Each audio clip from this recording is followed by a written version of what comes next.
ilalatag namin yung mga lambat para may mga isda na hulihin.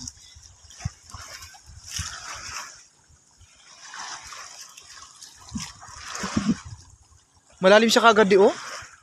Malalim na kagad yung tubig. Masama ang panahon ngayon guys, pero ito, nandito pa rin kami sa isla. Hanggang, lalim, hanggang didi ko na kaagad. Walang sama ng panahon.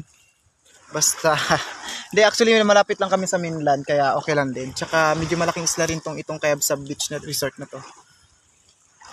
Kahapon, doon tayo sa Pinagmanukan Island. Mas malayo yun, almost 1 hour ang biyahe.